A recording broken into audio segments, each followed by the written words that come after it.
मुझे याद सब है जरा जरा,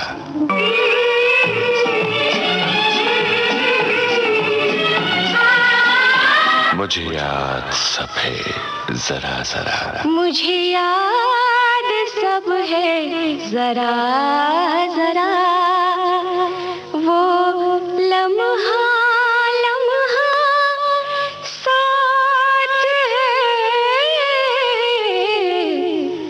मुझे याद सब है जरा जरा।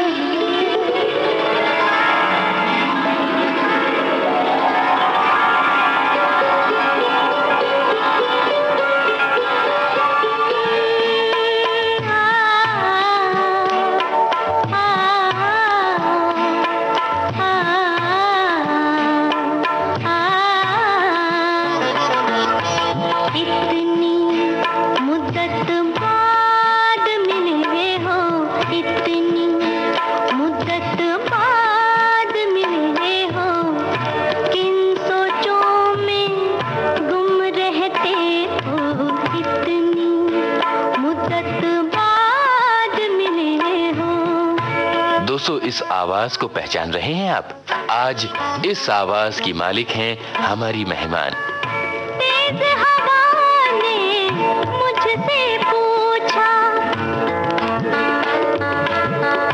तेज हवा ने मुझसे पूछा, तेज हवा ने मुझसे पूछा, रेत पे क्या लिखते रहते हो, रेत पे क्या लिखते रहते हो, किन सोचों में गुम रहते हो, इतनी मुद्दत बाद मुद्दत के इनसे मुलाकात हुई है और ये न जाने किन सोचों में गुम हैं, न जाने कौन सी पुरानी यादों के सफ़ों को पलट रही हैं।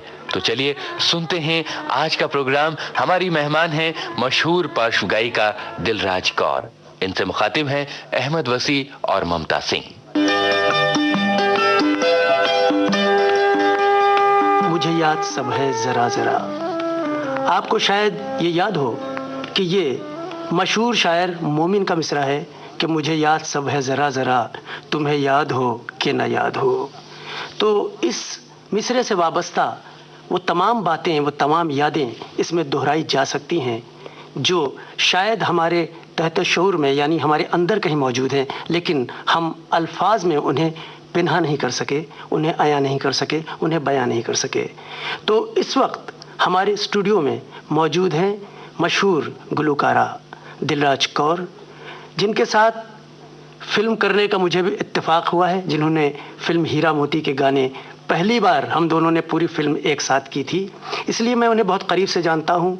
वो उस वक्त उभरती हुई गुलकारा थीं और इस वक्त एक संजीदा, बाकायदा, पुरवकार और एक अपना मकाम बनाए हुए गुलकारा हैं। तो सबसे पहले तो आप ये बताएं कि ये गुलकारा बनने की आप में जो ख्वाहिश जागी वो कौन सी दोपहर थी?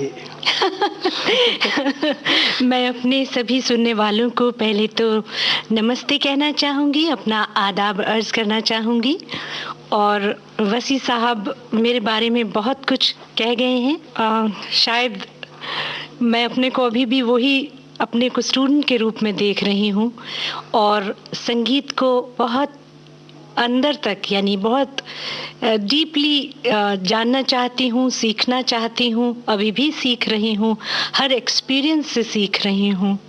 और आपने जो सवाल किया कि ये सिंगर बनने का यानी गुलकारा बनने का शौक़ किस वक्त पैदा हुआ, ये तो मैं भी नहीं जानती, क्योंकि बचपन से संगीत मुझे मिला है और गाती रही हूँ। उसके बाद तालीम भी हासिल की। तालीम हासिल करने के लिए एक बात ज़रूर हुई कि मेरे पिताजी सिविल इंजीनियर थे, तो उनका ट्रांसफ़र होता रहता था। तो ऐसा वक्त आया जब मैं थोड़ी सी पढ़ाई बढ़ने लगी तो लखनऊ में मुझे रहने का मौका मिला और वहाँ पर भातखंडे संगीत महाविद्यालय में मुझे संगीत सीखने की के लिए मेरी माताजी ने एडमिट करवाया। और वहाँ एडमिशन के टाइम, क्योंकि मेरी उम्र बहुत कम थी, 9 साल की उम्र थी, तो जो प्रिंसिपल थे उन्होंने कहा कि हम ये इतनी छोटी है, डांस में ले लेंगे, तबले में ले सकते हैं, लेकिन गाने के लिए ये बिल्कुल फिट नहीं है।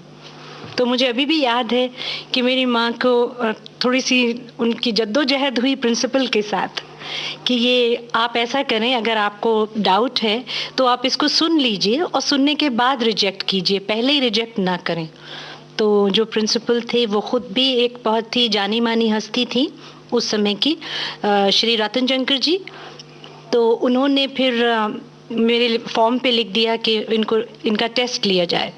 तो मुझे जब टेस्ट करने के लिए जिन्होंने मेरा एडमिशन के लिए मुझे सुना, उन्होंने मेरे फॉर्म पे लिखा फिट फॉर 3rd ईयर। अब बताइए, मुझे तो कुछ आता ही नहीं था, तो मेरी मम्मी को कहना पड़ा कि इसे कुछ आता नहीं है, आपने कहा तो आप लेने को तैयार नहीं थे, और अब आप इसे लिख रहे हैं फिट फॉर 3rd ईयर, तो इसे तो कुछ भी आता नहीं है।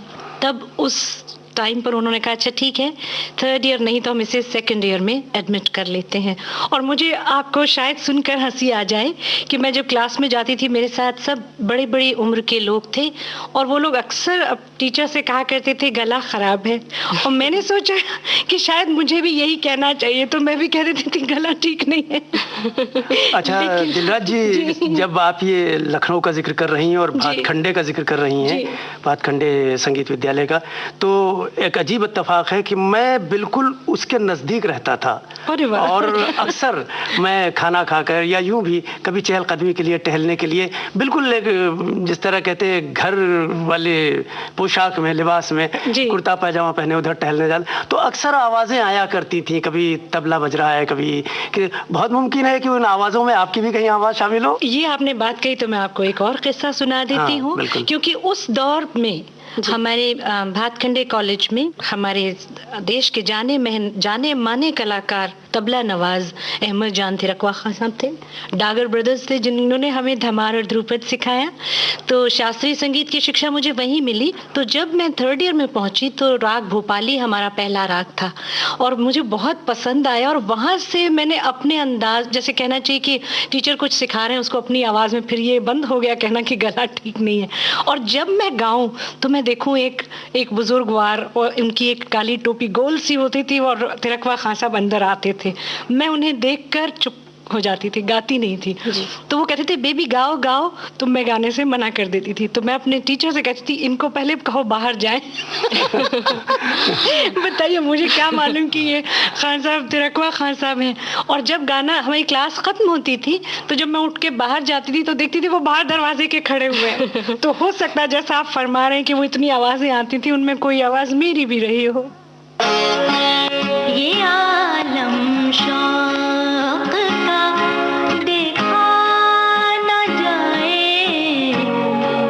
ये आलम शौक का देखा न जाए, वो बुत है या खुदा देखा न जाए, ये आलम शौक का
आवाज़, गायकी, सुर ताल के अलावा भी गर्मी का मौसम बड़ा सुकूनदेह और आनंददायक होता है। और गर्मी का मौसम सबसे पहले तो इम्तिहान से मुक्ति दिलाने का मौसम है। जी हाँ। और छुप छुप के आम की केरियां खाने का मौसम है। जी हाँ। और लड़कियां तो खास तौर से खाती हैं। हाँ, हमने भी खूब खूब खाई है केरियां। तो आप कुछ अपने खटाई की अनुभव ऐसी बताइए। दुनिया की कोई चीज नहीं है जो मैंने ना खाई हो। अच्छा। और अभी भी तैयार हूँ खाने के लिए। जी, तो माँ की डांट भी खाते थे और आइसक्रीम छुपा के खाना, ये सब कुछ बचपन से लेकर बड़े होने तक सब लोग अपने जहन में सजा के रखते हैं। तो आप कुछ यादें हमें बताइए। मैं आपको गर्मी ज़रूर की ये छुट्टियों कहना की। चाहूँ, जैसे मैंने पहले भी अर्ज़ की कि मेरे फादर सिविल इंजीनियर होने के नाते उनकी पोस्टिंग हिल्स हिमालयन रीजन में हुई, जी। पिथौरागढ़, डीडी हाट, जोशीमठ। और इस तरह से हमारा गर्मी की जैसी छुट्टियां होती थी तो हम लोग पहाड़ों में चले जाते थे। और वो खूबसूरत नज़ारे मैंने देखे हैं, अंदर तक वो नंदा घूंघट, नंदा कोट, पंचचूली, वो जी। बर्फीली जो इतनी बड़ी वाह, बड़ी वाह। चोटियां, इतने खूबसूरत नज़ारे। आज भी जब मैं उनके बारे में सोचती हूँ तो उतना ही फ्रेश फील करती क्या हूँ। कभी आपको ऐसा लगा कि ये वादियां गुनगुना रही हैं? बिल्कुल, क्यों नहीं। वो तो ऐसे था जैसे आज तो मैं आपको बता सकती हूँ, ऐसे लगता था कुदरत कह रही हो अरे मुझसे भी बात करो। और वो जो वहाँ का जो वेजिटेशन है, क्योंकि मुझे पेड़ पौधों का भी बहुत शौक है, गार्डनिंग मुझे बहुत अच्छी लगती है। अभी भी मेरे पास मेरे अपने पौधे तो जिनका मैं ख्याल रखती हूँ। और वहाँ पर भी आप देखें, जब आप नॉर्थ इंडिया में अगर आप कश्मीर की तरफ जाते हैं तो वेजिटेशन, पत्तियाँ अलग ढंग का वेजिटेशन है। अगर आप हिमाचल प्रदेश जाते हैं तो अलग है। जी। इसी तरह से जब आप इधर गढ़वाल की तरफ आते हैं तो अलग तरह के पत्ते हैं, सुंदरता है, सब जी। एक ही जैसा नहीं है, लेकिन कितना खूबसूरत है, उसको क्या लफ्जों में बयान कर सकते हैं हम? मैं तो समझता हूँ कि आप हर तो poet पत्ता, हैं, आप तो हर कोशिश कर पत्ता जो सकते है एक गीत है और हर फूल पर एक गीत लिखा हुआ है। मैं इसको इस अंदाज में कहना चाहूंगी, हर शय की है जुबां, कोई खामोश नहीं है। या पंक्चुएट ऐसे भी कर सकते हैं, हर शय की है जुबां, कोई खामोश नहीं है। बिरला जी, आपने गजल गाई थी, इतनी मुद्दत बाद मिले हो, किन जी सोचों हाँ। में गुम रहते हो। आप इतनी मुद्दत बाद मिले, ऐसा लग रहा है कि आपसे कितनी सारी बातें करूं, लेकिन साथ ही यहाँ बैठ के आपकी आवाज में ये गजल सुनूं। जरूर, मैं आपको जरूर सुनाऊंगी।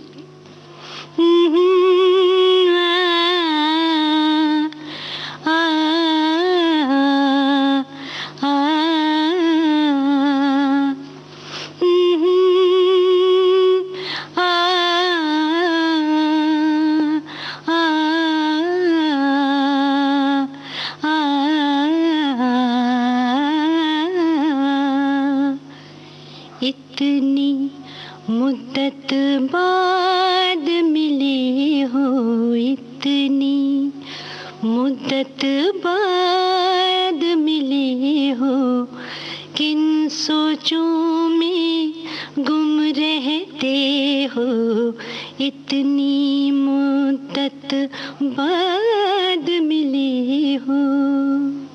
ये ओला वली साहब की तर्ज है। विविध भारती से इस समय आप सुन रहे हैं। मुझे याद सब है जरा जरा।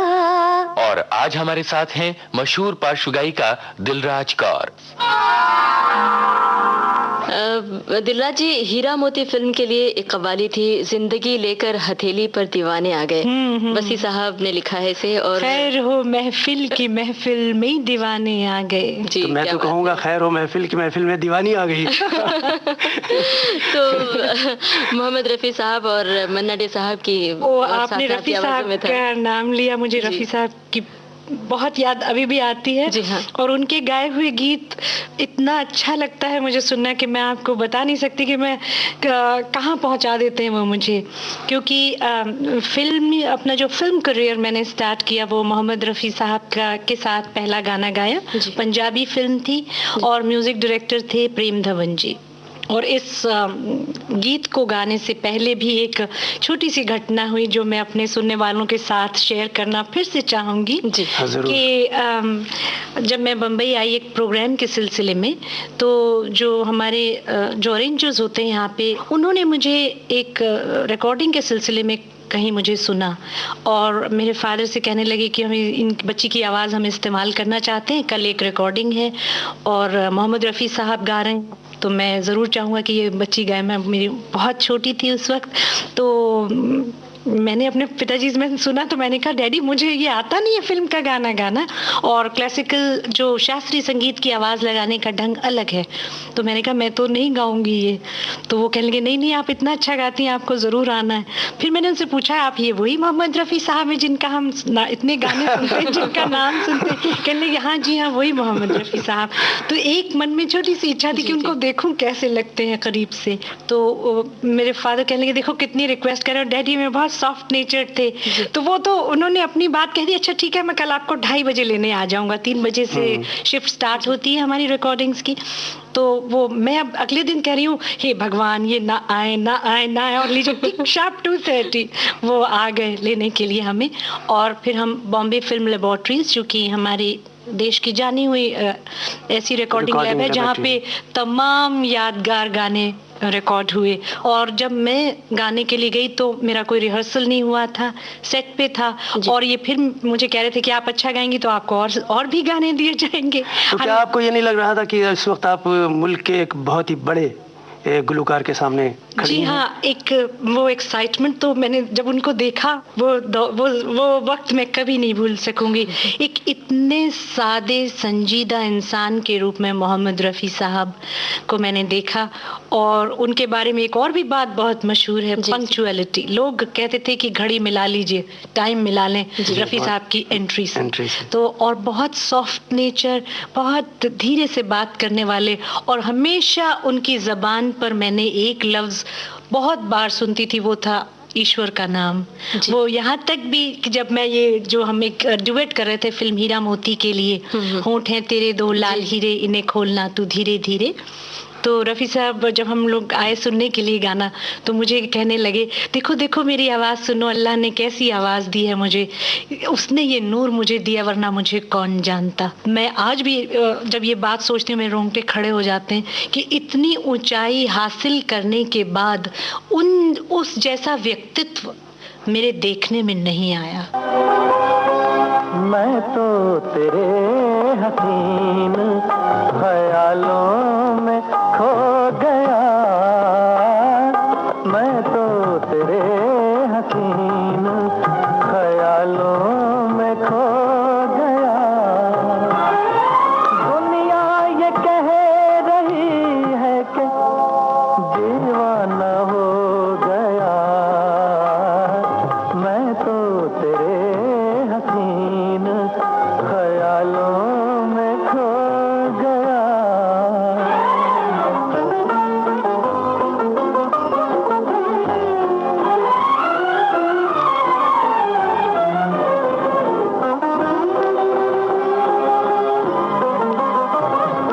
ये हुस्न तेरा खिलता हुआ सा गुलाब है,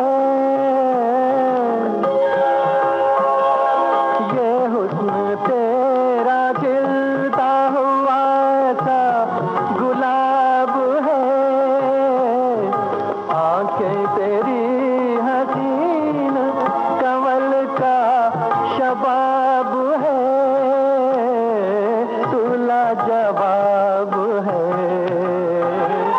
वो खुश नसीब है तेरी महफिल में जो गया, मैं तो तेरे हसीन ख्यालों में खो गया।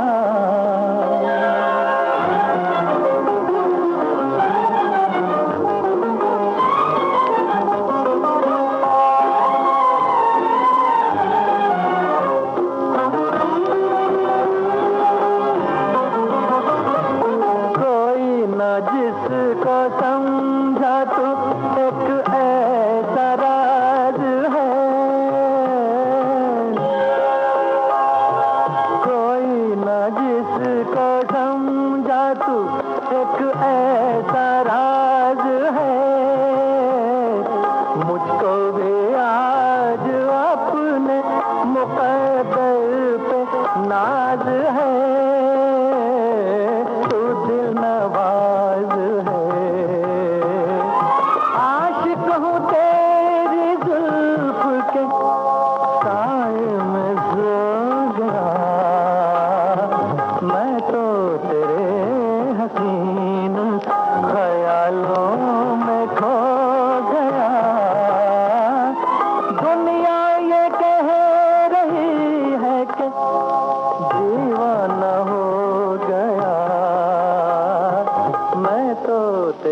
भाई मुझे भी एक वाकया याद आ रहा है।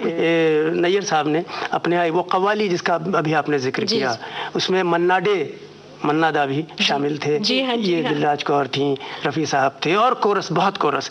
तो ओपी नैयर साहब ने अपने जो सिटिंग रूम था मीरामार नेपेंसी रोड पे, वहाँ उन्होंने रखा। जी। तो रफ़ी साहब मौजूद और मन्ना दा और ये और तमाम सब, मैं भी मौजूद था।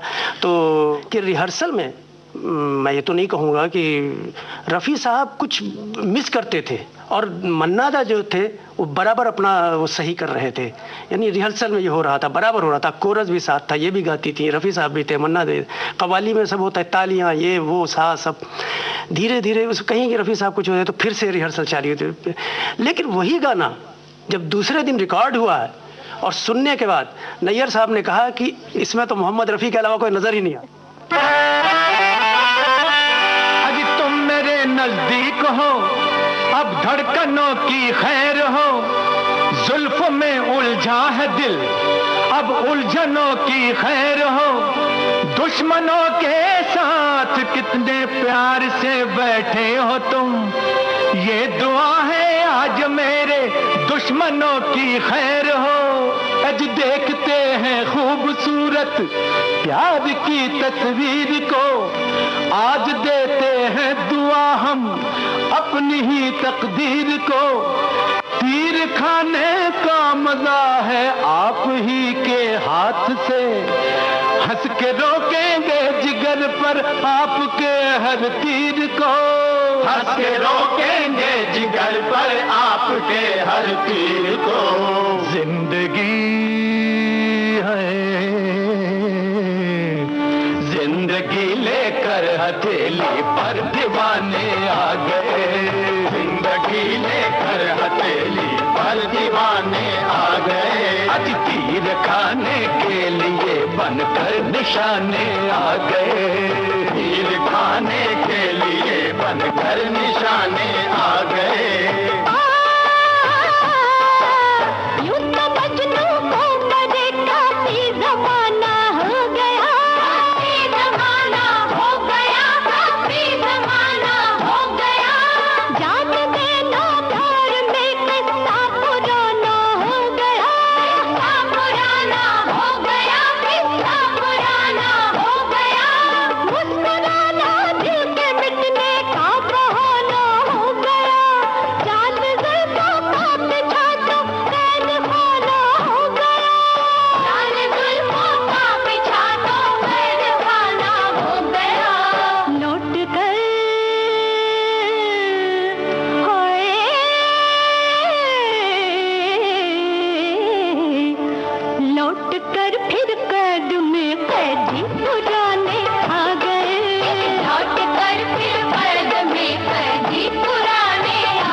बनाने आ गए, देखिए हम आपको लैला बनाने आ गए।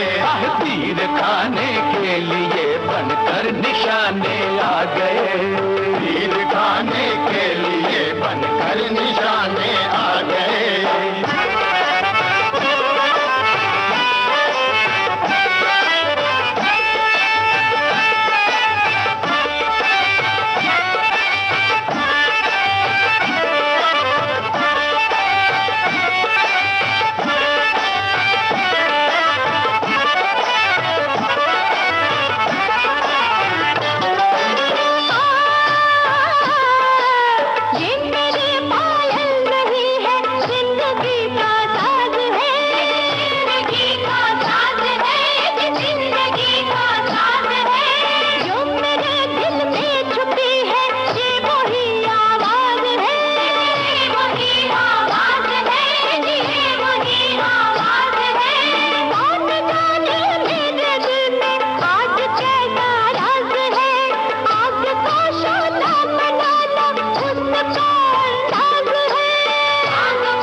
साज है, आज तो घड़ी का साज है, आज तो घड़ी का साज है।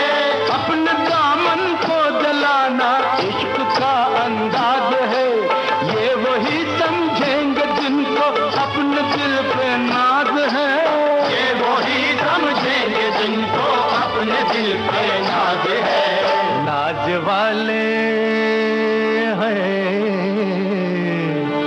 नाज वाले आज अपना दिल जलाने आ गए, नाज वाले आज अपना दिल जलाने तीर खाने के लिए बनकर निशाने आ गए, आज तीर खाने के लिए बनकर निशाने आ गए। जिंदगी लेकर हथेली पर दीवाने आ गए, आज तीर खाने के लिए बनकर निशाने आ गए। विविध भारती से इस समय आप सुन रहे हैं मुझे याद सब है जरा जरा। और आज हमारे साथ हैं मशहूर पार्श्व गायिका दिलराज कौर। इनसे मुखातिब हैं अहमद वसी और ममता सिंह। अच्छा दिलराज जी, रफ़ी साहब का आपने इतना अच्छा वाकया आपने और वसी साहब ने भी सुनाया तो मन ऐसे गदगद हो गया, ऐसा लग रहा है कि हम भी काश उस ज़माने में होते। तो संगीतकार ओपी नैयर साहब का अनुभव कैसा रहा आपका? बहुत खूबसूरत। उनके वो जो कंपोज करते हैं, मेरे पास तो लफ्ज़ ही नहीं है कहने के लिए कि मैं उनके बारे में क्या कहूँगी। उनका आप अगर आज के ज़माने में, ये दौर खुद ही कह रहा है, आजकल की जितनी यंग जनरेशन, छोटे छोटे बच्चे हैं उनके गीत गा रहे हैं। आप देखिए आज टेलीविज़न मीडियम जो हमारे पास है, विजुअल मीडियम काफ़ी ज़ोर शोर से है, और इसमें जितने कॉम्पिटिशन्स या म्यूज़िकल प्रोग्राम्स हैं उनमें आप पाएंगी कोई ना एक दो गाने नैयर साहब के ज़रूर होते हैं। और उनसे भी मुझे हालांकि एक ही फिल्म गाने का मौका मिला, लेकिन बहुत कुछ सीखने का मुझे मौका मिला। एक तो उनका जो डिसिप्लिन है पर्सनल लाइफ के अंदर भी, बहुत पंक्चुअल हैं अपने टाइम के, और उनके काम में भी आप पूरे ओपी नैयर साहब को देख सकते हैं। मैं उनसे कहा करती थी, मुझे उन्होंने जब ये गीत दिया, तुम खुद को देखते हो सदा अपनी नज़र से, देखो मेरी जान खुद को कभी मेरी नज़र से, ये वसी साहब ने इसको लिखा। और जहाँ तक मुझे याद है 20 अंतरे उन्होंने इनसे लिखवाए थे और 3 अंतरे उन्होंने चुने जो फाइनल टेक के लिए। तो उन्होंने मुझे फिर कहा, उन्होंने 2 वर्जन दिए मुझे उस ट्यून के अंतरे के। जैसे एक था ये, ओए ओए ओए ओए दीवानी हूँ तेरी, आहा हा दीवानी हूँ दिल थाम के रास्ते में खड़ी हूँ। अब एक ये था और एक था ओए ओए ओए ओए दीवानी हूँ तेरी। अब ये जो ओए ओए कहने का अंदाज आपने देखा कि अलग है। तो अंकल ने मुझे कहा, मैं अंकल कहती हूँ उनको, उन्होंने कहा कि तुम इसमें से चुन लो जो तुम्हें चाहिए। तो मैंने कहा ऐसा है, हम ये चुन लूँ मैं, ओए ओए ओए ओए। तो उन्होंने मुझे पूछा कि तुमने ये कैसे चुना? तो मैंने कहा मैं क्योंकि स्क्रीन देख रही हूँ और मुझे सब कट नजर आ रहे हैं कि इसको पिक्चराइज करने में आर्टिस्ट को कितना स्कोप है बॉडी मूवमेंट का और कैमरे को कितने एंगल्स मिलेंगे। तो मुझे, मेरी मम्मी मेरे साथ होती थी उस टाइम पे, तो मुझे कहते थे बहन जी इसको देखिए कैसे बात करती है, ये मेरे साथ बैठती, मुझे गुरुदत्त की याद आ जाती है।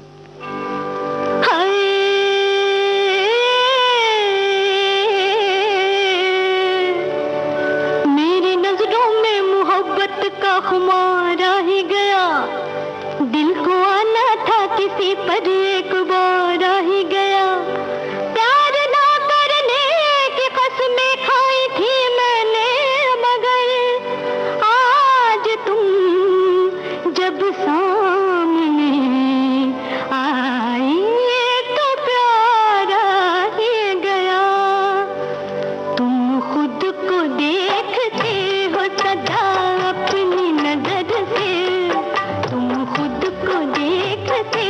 सदा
उनके संगीत में आप देखें तो डिसिप्लिन, पेट्रियाटिज्म, कॉमेडी, ये सब तरह के गीत उनके मिलते हैं, और रिदम और लफ्जों को जो कहने का अंदाज है, जैसे जो लफ्जों का थ्रो वो ओपी नैयर स्टाइल है। बल्कि रफी साहब क्या करते थे कि जो ये लफ्जों का थ्रो है मैंने नैयर साहब से सीखा। जैसे आप वो गीत देखें, इशारों इशारों में दिल लेने वाले, बताए हुनर तूने सीखा कहाँ से। देखिए अभी इन्होंने जो अल्फाज सुनाया, जो बोल सुनाया, इन लफ्ज़ों से खालिस ओपी नैयर झलकता है। गाने में उनके एक थ्रो होता था, उसी तरह वो अल्फाज भी वही पसंद करते थे जिनमें झटका हो, उनमें थ्रो हो और जो सीधे खड़े खड़े हो। और आप इस कव्वाली का जिक्र कर रही थी, तो उसमें मन्ना डे साहब भी थे हमारे साथ, और मन्ना डे एक बहुत ही मंजे हुए कलाकार हैं, और मुझे इस चीज़ का मैं कह सकती हूँ शायद कि थोड़ा सा फख्र कर सकती हूँ कि उन्होंने जब एक film as a music director की तो उन्होंने मुझसे एक सोलो गाना उसमें गवाया उस फिल्म में। तो और इसी तरह किशोर दा ने जब एक फिल्म कर रहे थे तो एज ए म्यूजिक डायरेक्टर, तो मैंने किशोर दा से पूछा आपने मुझे कैसे बुला लिया, इतने अच्छे अच्छे लोग गाने वाले। कहते तू अच्छा गाती है ना इसलिए तुझे बुला। इतनी मेरी बहुत सी ऐसी खूबसूरत वाकयात यहाँ मेरे इस कहना चाहिए फिल्म के करियर में बीते कि मैं उनको सुनती हूँ, सोचती हूँ तो भी उसी आनंद में पहुँच जाती हूँ। जी दिलराज जी, अभी आपकी बातों से ये पता चला कि जब आप लोग गाती हैं तो गाते समय सुरों के साथ, सुर और ताल के साथ साथ आप लोग ये भी ध्यान रखती हैं कि जिस कलाकार पे ये फिल्माया जाएगा तो वो कलाकार किस तरह से एक्ट करेगा। जी हाँ। तो ये बताइए कि जब आप गाती हैं तो उर्दू की तालीम और शास्त्रीय संगीत क्या गायकी में, गज़ल गायकी में खासकर मददगार सिद्ध होती है? बिल्कुल बिल्कुल। मैं आपको एक चीज़ आज तो फिर भी देखिए, जब समय गुजरता है और समझ आनी शुरू होती है उम्र के साथ साथ, तो आज जिस ढंग से मुझे लगता है गाने के पहले जैसे मुझे कभी कभी फील होता अरे ये तो मैं गा ही नहीं पाऊंगी, या मैं तो मुझे कुछ आता ही नहीं है। जी। लेकिन उस वक्त जब मैं आई थी, उम्र इतनी कम थी, तो कुछ ऐसे लगता ही नहीं था कि कुछ नहीं गा सकते, यानी किसी भी तरह की कॉम्पोजिशन हो, कैसी भी हो। अब जैसे मैं आपको बताऊं, शास्त्रीय संगीत मैंने सीखा है तो उसमें ख्याल हम गाते हैं जिसमें बढ़त करनी होती है राग के हिसाब से, उसी तरह से उस पर छोटा ख्याल गाते हैं। और हमको धमार भी सिखाई गई, ध्रुपद भी सिखाया गया, उसमें दुगुन चौगुन वगैरह करना वो भी हमने सीखा है। टप्पा, अच्छा, फिर अब मैंने लाइट क्लासिकल में जैसे अब देखिए कहाँ, तो मैं आपको ये जैसे कभी कभी कोई कैबरे नंबर आ जाता है, क्रूनर भी है, वो भी हम गाते हैं। जैसे अभी इन्होंने अभी बताया वो कौन सा, आके दर्द जमा है, तो इसकी आवाज लगाने का अंदाजा। और उधर मैं मुझे टप्पा गाना बहुत पसंद है, मैं आपको एक सुनाती हूँ कि देखिए टप्पे में आवाज किस ढंग से लगाई जा रही।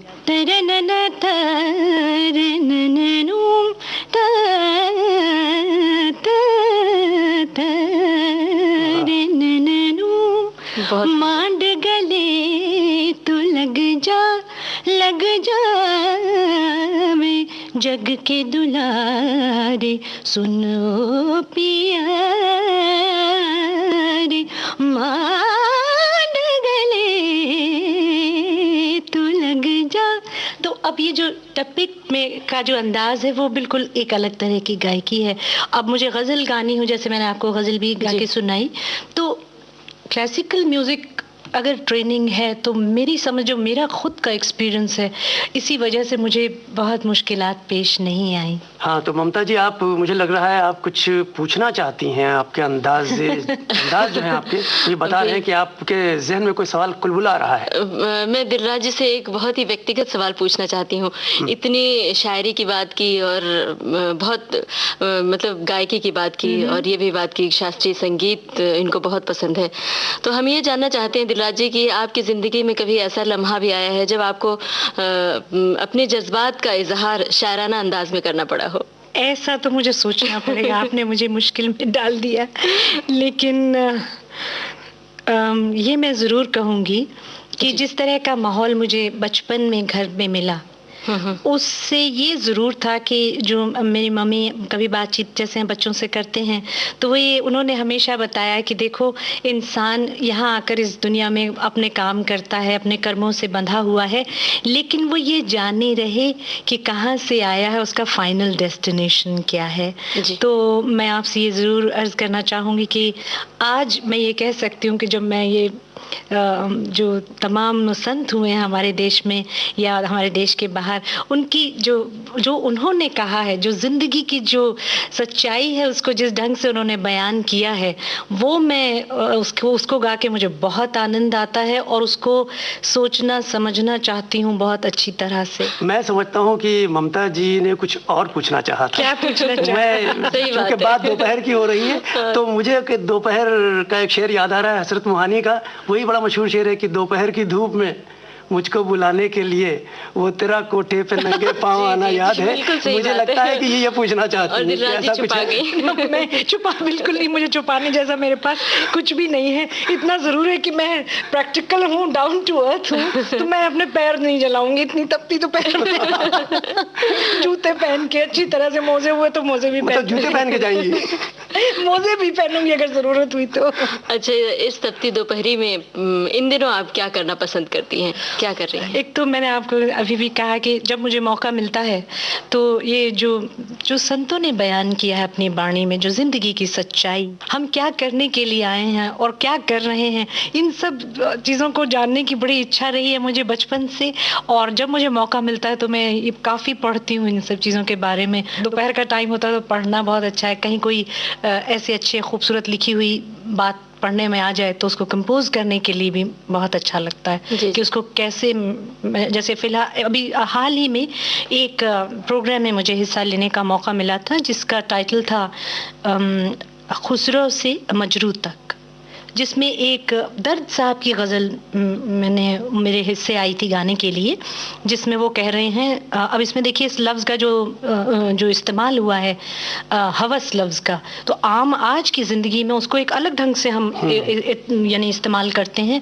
और उस दौर में जब उन्होंने ये मीर दर्द साहब की जो गज़ल है, हम तुझसे किस हवस की फ़कत जुस्तजू करें, दिल ही नहीं रहा है जो कुछ आरज़ू करें। और भी तमाम शायरों ने लिखा है, शायरी पढ़नी भी बहुत अच्छी लगती है। कभी कभी कुछ दूसरी लैंग्वेजेस को सीखना चाहती हूँ तो कुछ उस वैसी किताबें, इस तरह से बहुत कुछ है करने के लिए, बहुत सी एक्टिविटीज़ में इन्वॉल्व हूँ। देखिए ऐसा है कि मैं चूँकि लखनऊ से थोड़ा बहुत वाकिफ़ हूँ और आपसे भी थोड़ा वाकिफ़ हूँ और आपकी रहाइशगाह भी मुझे मालूम है कि लखनऊ में आप कहाँ रहती हैं, क्योंकि आपके घर के बिल्कुल नज़दीक कभी एक सिनेमा हुआ करता था, निशात टाकीज़। जी हाँ। तो जाहिर है कि आप बिल्कुल नज़दीक रहती थी। तो अक्सर यूँ होता है, लोग गर्मी की दोपहर और लोगों घरों में एसी नहीं है और पंखे लगे हुए हैं और टट्टियाँ खसकी लगी हुई हैं और वैसे पंखे चल रहे हैं, तो कभी कभी लोग ऐसा करते थे कि सिनेमा हॉल चला जाए और दोपहर वहाँ गुजारी जाए। पर मैं आपको कहूँगी कि हमारे घर के पास ही मेरे नाना जी का घर भी था और वहाँ तो स्ट्रिक्टली प्रोहिबिटेड, नो फिल्म्स। अच्छा। तो हमें तो बिल्कुल था ही नहीं। मुझे याद है एक बार मैंने अपनी नानी से कहा था, क्योंकि मेरे माता पिता बाहर गए हुए थे, तो मैंने कहा मैंने देखा कि सब बड़े लोग तैयार होकर कहीं फिल्म देखने जा रहे हैं, मैंने भी बहुत जिद की मुझे फिल्म देखनी है। तो उन्होंने कहा अच्छा ठीक है, इसको ले चलो। तो कौन सी फिल्म में लेके गए थे, वहाँ पे भी स्क्रीन पर उन्होंने वो एक अजीब राक्षस दिखाया, क्योंकि फिल्म का नाम था भक्त ध्रुव। उसमें वो जब वो ध्रुव जाते हैं जंगल की तरफ तो उनको बहुत राक्षस तंग करते हैं। मुझे आज भी वो फुल स्क्रीन पे जो उसकी शक्ल आई वो याद है। मैंने उसको देखा और डर के रोने लगी। हमें अलाउ नहीं था फिल्म में। मैंने ये सवाल इसलिए भी किया कि एक तो दोपहरें किस तरह गुजरती थी, दूसरे ये कि फिल्मों का असर, खासकर जो लोग फिल्मों में आते हैं, मैं इसी हैसियत से भी आए। दोपहर के टाइम में भी आपको पता है आजकल भी देखिए समर कोर्सेज हैं, तो आपको मैं ये ज़रूर बताना चाहूँगी कि मुझे यहाँ बम्बई में भी कभी कभी किसी एग्जीबिशन में या कहीं किसी शॉप में जाती हूँ तो लोग मुझे कहते हैं, मेरे कपड़े देख के मुझे कहते हैं जी आप हमारे यहाँ कंसल्टेंट हो जाइए ड्रेस डिज़ाइनिंग के लिए। तो मुझे ऐसे ऑफर्स यहाँ हैं तो और मुझे अच्छा भी लगता है। मतलब जितना मैं म्यूज़िक में इन्वॉल्व हूँ तो जब ड्रेस डिज़ाइनिंग या कलर कॉम्बिनेशन यही नहीं बाहर जाती हूँ वहाँ भी मुझे कहते हैं इंडिया से आप आई हैं, ये कैसे, ये कपड़े कैसे, मतलब जैसे कुछ हम या तो मेरे कपड़े ले लेते हैं। और यहाँ पे इसी तरह ज्वेलरी, फॉर एग्जांपल बहुत सी ज्वेलरी मैंने अपनी खुद डिज़ाइन की हुई है। इसलिए नहीं कि मुझे ये कहना है कि जी मैं ये सब जानती हूँ या मुझे आता है, ये एक नेचुरल प्रोसेस है मेरे में कि अपनी पसंद की चीज़, अपनी। और मैंने देखा वही ऐसे लगता है कि जैसे सूट भी वही करता। तो जो समर जब टाइम छुट्टियां होती थी हमें, तो मुझे याद है मम्मी ने मुझे टेलरिंग में डाल दिया, तो मुझे tailoring, I can stitch my own clothes. मैंने पहले बहुत बचपन से अपनी शर्ट्स अगर चाहिए कि इस ढंग से होना चाहिए तो मैंने उसकी कटिंग खुद की है और खुद टेलरिंग भी की है, एम्ब्रॉयडरी भी सीखी है।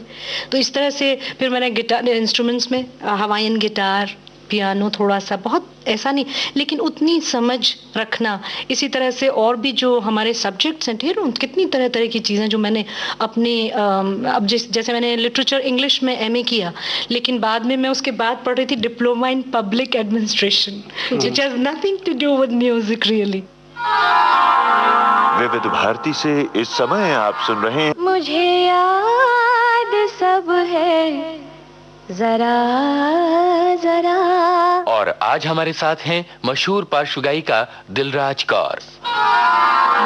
मैं बचपन में जो मैंने आपको अगर मैंने बताया हो तो, क्योंकि संगीत की भी जो मैंने तालीम हासिल की, तो उसके लिए जब मास्टर्स डिग्री करने के लिए जाना था तो एज मेरी बहुत कम थी और थीसिस लिखनी थी। तो थीसिस थी theory of sound production, propagation and perception. तो 2 पोस्ट ग्रेजुएशन जो आदमी एक साथ कर रहा है, तो फुर्सत कहाँ कुछ और सोचने और करने की। सवेरे 6:30 से लेकर रात के 12 बजे तक ये तो मेरी रूटीन थी उस वक्त की, उस उम्र में। यहाँ तक कि जो मेरी मम्मी की सिस्टर्स थी वो उनको कहती थी आप क्या करेंगी इस बच्ची को, उसकी ठीक से ग्रोथ नहीं हो पाएगी, इतना बोझ डाल रही हैं। तो मम्मी का कहना ये होता था कि बच्चों में बहुत कैपेसिटी और एनर्जी बहुत है, इसको चैनलाइज होना बहुत ज़रूरी है। तो उन्होंने सिर्फ यही नहीं किया कि शरीर से हमें बड़ा किया हो, उनका था कि म्यूज़िक यानी आर्ट्स में ये खूब इन्वॉल्व हो ताकि इनकी इनर लाइफ बने। जब भी आपकी इनर लाइफ स्ट्रांग होगी, आप पाएंगे कि आप बाहर की चीज़ों पे कम डिपेंडेंट हैं, आपकी खुशी, आपका आनंद अंतर से आपको मिल रहा है। तो मैं अपने में इतनी मस्त रही हूँ, इतनी खुश रही हूँ। आज भी मेरे साथ जो हैं वो मुझे सवाल करते हैं कि तुम क्या करती हो, यू ऑलवेज लुक फ्रेश, तुम्हारे चेहरे पे कभी हमने ऐसे कोई डिप्रेशन या कोई तकलीफ कभी नहीं देखी, लगता है जैसे दुनिया की पूरी खुशियाँ सिर्फ तुम्हें ही मिली तो वो एंड में कह देते हैं तुम लकी बहुत हो। तो अब इस वक्त कोई ऐसा गाना कि जो आपके लिहाज से बहुत ही खुशी देने वाला और रूह में ताजगी भर देने वाला है। सजा है आज मेरा घर किसी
एक बात और पूछनी थी कि इतना अरसा हो गया, मैं भी आपसे काफ़ी मुद्दत के बाद मिल रहा हूँ, और आपके बारे में इस बीच कहीं भी इस तरह की कोई खबर ना सुनने को मिली, ना पढ़ने को मिली कि आप क्या कर रही हैं।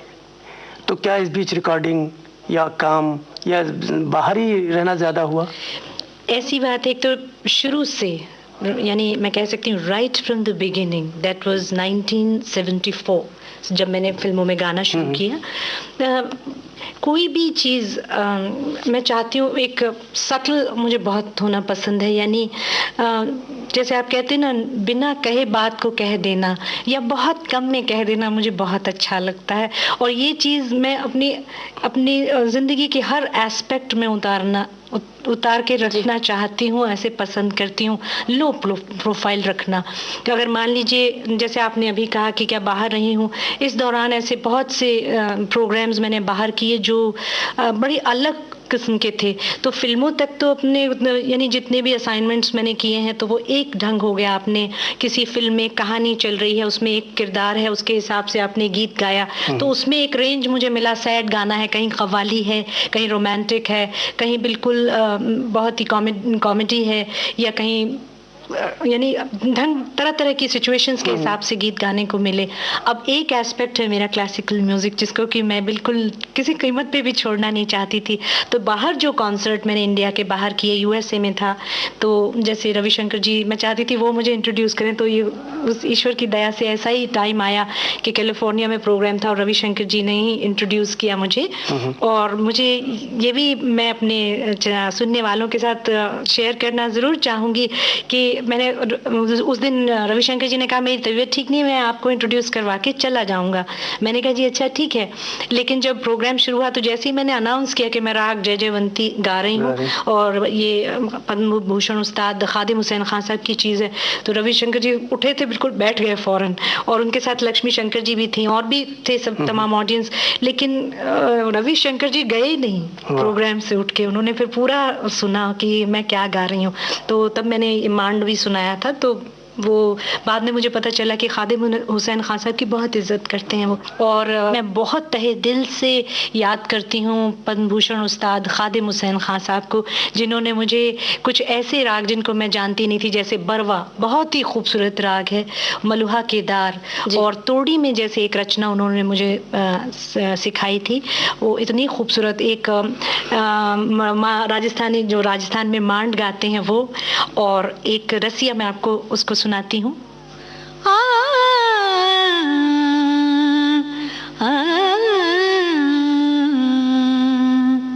काटो लागो रे देवरिया,